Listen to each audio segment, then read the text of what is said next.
Wahitimu wa chuo cha Tandabui Polytechnic Institute cha mkoani Mwanza wameeleza dhamira yao ya kutumia ujuzi walioupata kuboresha huduma za kiafya katika jamii, hasa kwa kutoa elimu juu ya matumizi sahihi ya dawa na mbinu za kujikinga na magonjwa. Wakizungumza Disemba 21 katika mahafali ya chuo hicho, wahitimu wamesema wapo tayari kusaidia jamii kwa bidii na weledi kutumia taaluma yao kuleta mabadiliko chanya kwenye jamii. Kwa majina naitwa Sara Deogratias, ni mwanafunzi wa chuo cha afya Tandabui. Jamii tarajia itajifunza vitu vingi kuhusiana na madawa. Pia tutaenda kuondoa yale mawazo potofu kwa jamii ambayo waga haielewi. Baadhi ya jamii haiamini katika kutumia dawa za hospitali.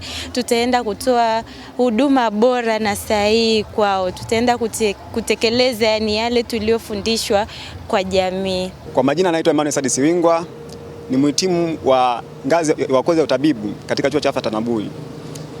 Mimi nitapenda kutumia ujuzi wangu niliopata kutoka chuo cha afya Tandabui kwa ajili ya kusaidia jamii kutatua changamoto mbalimbali za afya zitakuwa zinawakabili, ikiwa ni pamoja na kufanya utambuzi wa magonjwa na kuyatibu, pia kuwashauri namna gani ya kutunza mazingira ili waweze kuepukana na magonjwa mbalimbali ya mlipuko kama vile kipindupindu. Kwa majina naitwa Jacinta Faustini Kashaija, ni mhitimu wa Diploma in Nursing and Midwifery katika chuo cha Tandabui School of Nursing.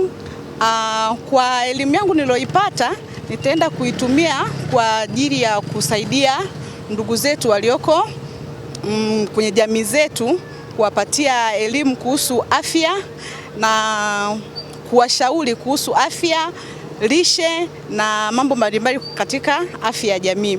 Pia kutokana na sasa hivi changamoto ya elimu, changamoto ya ajira, mimi nitatumia elimu yangu kujiajiri. Kwa mfano siku hizi kumeanzishwa kitu kinaitwa dressing katika hawa home based care.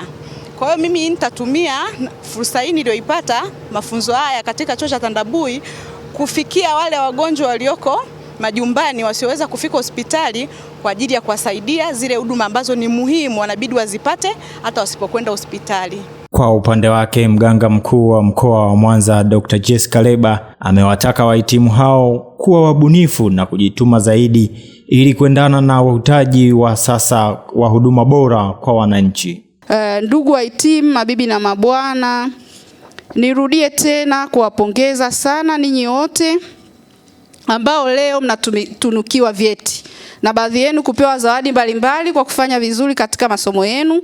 Ni matarajio ya taifa pamoja na wananchi wengi kwamba baada ya kuhitimu mtakuwa na upeo wa hali ya juu katika kupambanua changamoto mbalimbali zilizopo katika jamii, kupambana nazo kama sehemu ya kazi. Ni matumaini yangu kuwa ufaulu wenu ni ushahidi kuwa mmepata maarifa na ujuzi kwa fani zenu mlizosomea. Kwa kuamini hivyo, leo tutawatunuku vyeti katika ngazi mbalimbali.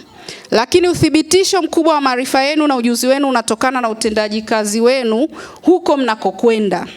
Hivyo napenda kuwaasa kutumia elimu yenu vizuri kulitumikia taifa hili. Naye mkuu wa chuo hicho Profesa Timothy Simalenga amesisitiza kuwa chuo hiko kitaendelea kutoa taaluma bora ya afya kwa kuwa tayari wamejipanga vizuri katika mifumo na mbinu za ufundishaji. Tuliweza kuimarisha ubora wa ufundishaji, maana huwezi kutoa zao bora kama yule anayezalisha hajawa bora.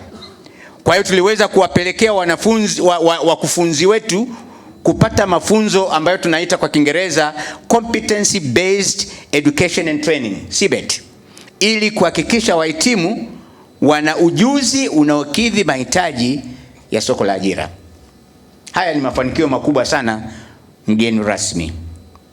Mgeni rasmi, tuliweza kuboresha pia mitaala na mifumo ya tehama, ikiwamo mifumo ya udahili, usimamizi wa wanafunzi au kwa Kiingereza tunasema Student Management System, na matumizi rasmi ya mifumo ya elimu ya masafa, yani online learning platform, ambayo yote hii tumeikamilisha kwa mwaka huu wa masomo, na mafunzo haya yataenda sambamba na mafunzo ya ana kwa ana ambayo tumeyazoea au mafunzo, na yatakwenda pamoja na mafunzo tunaita ya mseto, kwa Kiingereza tunaita blended learning, na kwa njia ya masafa haya tunaamini tutapanua wigo wa wanafunzi wengi waweze kupata elimu bora kama kauli mbiu yetu ya Tandabui inavyosema, we are the home of champions. Kwa hiyo watakuwa washiriki katika nyanja hiyo.